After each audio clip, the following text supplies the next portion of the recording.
What's up, everyone? Back for another beer review, and today is day 3 of the 6th annual 10 Days of Pumpkin here on the channel. And the beer I'm reviewing today comes from the Prison City Pub and Brewery, and they're out of Auburn, New York, and this is their Pumpkin Escobar, the 2023 release. So they're calling this one a porter that is brewed with roasted pumpkin, Colombian coffee, and spices. It comes in at 7% alcohol by volume. No IBUs listed. Time of review. And this can is approximately 3.5 weeks old. So it's been a while since I've reviewed something from Prison City on the channel. So I thought, why not pick this one up for the 10 Days of Pumpkin? And I love the artwork on this one. They have a membership card to the United New York Association of Porter Beers. It's pretty hilarious. I enjoy it. So this is essentially a pumpkin coffee porter or coffee pumpkin porter. Again, they're using roasted pumpkin, Colombian coffee from a local coffee roaster called, I think, Simple Roast Coffee.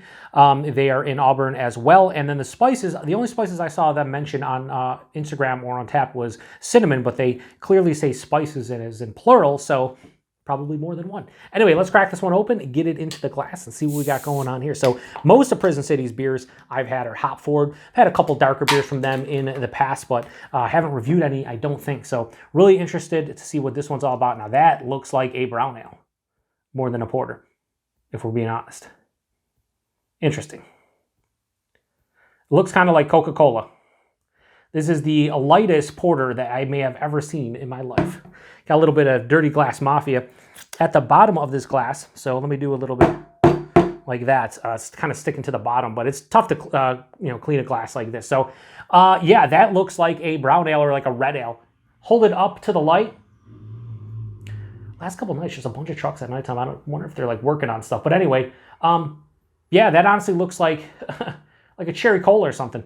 Has about a finger of this tan-colored head, sudsy looking. Like I said, decent carbonation. There's an okay clarity. This does not look like a porter to me. This looks honestly like a brown ale, red ale, something in that, in that realm. It doesn't look bad as far as a beer goes. Just if someone handed this to me, was like, "Here's a porter," I'm like, "You sure you didn't get the wrong thing?" And it was good nose. Nice coffee, big coffee. Smells like a pumpkin spice latte. That's what it kind of smells like. So I'm getting cinnamon. I'm getting nutmeg. A little bit of allspice. Maybe ginger, coriander. I mean, it's tough to really pick out outside of the cinnamon. But it has this nice, like medium roasted kind of coffee nose. Not too intense, but noticeable. Underlying slight, like caramel, chocolate, brown sugar. But it really doesn't smell like a porter. There's no like huge like malt profile that would say chocolate, big chocolate, a little bit of roasty, toasty thing going on. None of that. It just kind of, if you handed this to me and said, "Here's a brown ale, a coffee pumpkin brown ale." Yeah, coffee pumpkin porter, not as much based on look and the nose. It doesn't smell bad. It actually smells pretty good. It's just, I was expecting something a little bit different, but it is what it is. Let's get into it. Cheers, everyone.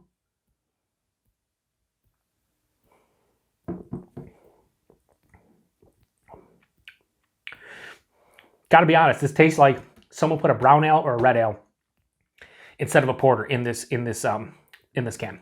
It's pretty solid. It's just, it's not a porter to me.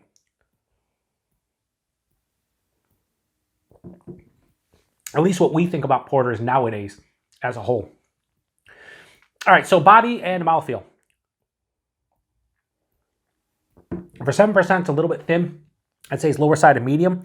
The mouthfeel, it's a little bit more carbonated than I thought. It's like moderate, maybe a touch over moderate carbonation. It's relatively smooth on the palate, but it doesn't have a softer, creamy kind of feel, which you don't need, but I was hoping for a little bit of maybe creaminess, just to kind of, go with the whole pumpkin and like that, again, the pumpkin spice latte in my brain.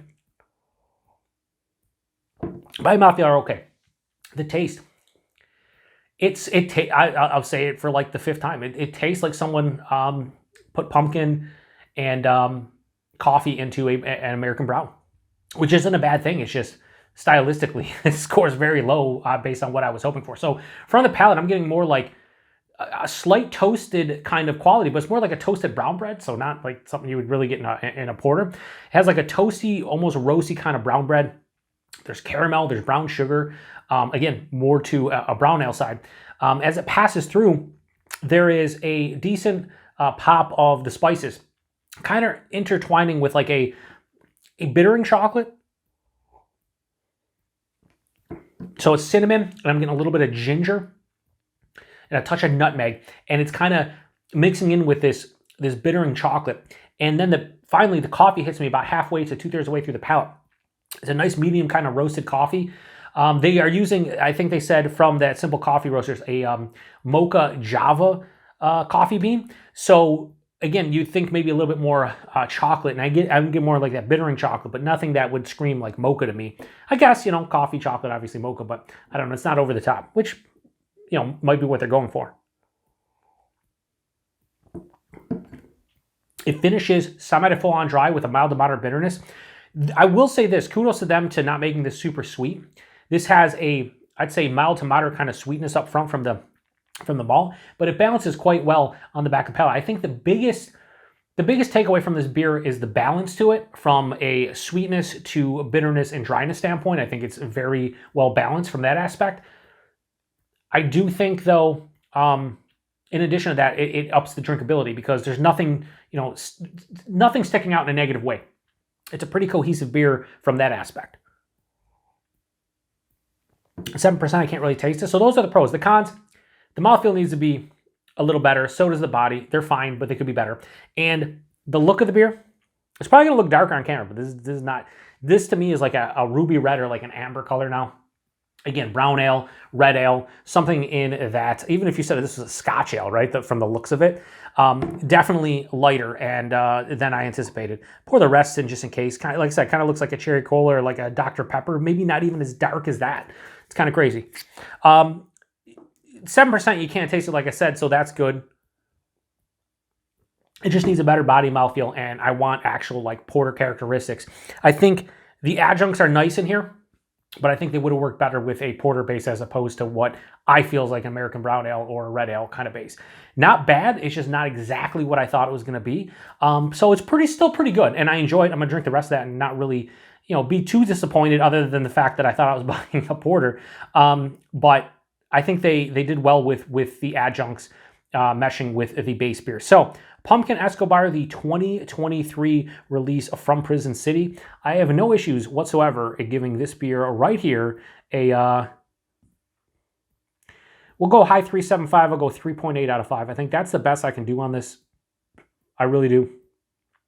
It's pretty good. It's solid, but I don't think I'd repurchase this. I'd go for something else from Prison City if I wanted a beer from them. If you've never had this before and you want to try a pumpkin beer and you're like, hey, that sounds pretty good, give it a go. The look was the first thing that kind of stuck out to me, and it's still kind of playing with my mind because I'm like, this does not look like a porter. Price point availability, honestly, I don't remember what I paid for this one. I bought it at the One Stop Brew Shop in Rochester, New York, or just outside. I think they're in Greece, New York. I love that bottle shop. They bring in a lot of cool beer from outside of the state, and they had this on the shelf. I bought 6 beers from them, and it came up to like $30. So this is probably like $4 or $5 a can, which is fine. But I definitely wouldn't pay that again based on what I'm tasting. And availability is Prison City. If you see Prison City stuff, whether you're in New York State or outside of the state, you probably, maybe you've seen this one. Let's say this, if you're outside of New York State, have you seen any Prison City stuff? And if so, have you seen this one? Because I really don't know their distro. I just know here in Buffalo, New York, we get quite a bit of their stuff at this point. But I was out in just outside of Rochester, and I picked this one up. So yeah, anyway, not much more to say about this one. If you've had it before, post in the comment section. I don't know if they've released this in prior years, but if so, if you're somebody who had this one this year and then last year, is there any difference between last year and this year's? Like, I don't know. I just feel like it's a different beer than what I anticipated drinking, and kind of odd. So anyway, that was day 3 of the 6th annual 10 Days of Pumpkin. Check back tomorrow. Tomorrow is a Western New York Wednesday. I'm reviewing from the Brickyard Brewing Company their Grumpkins and Snarks, which is a pumpkin dark lager. Really looking forward to checking that one out and see what that one's all about. So yeah, anyway, appreciate it. To the next one. Cheers.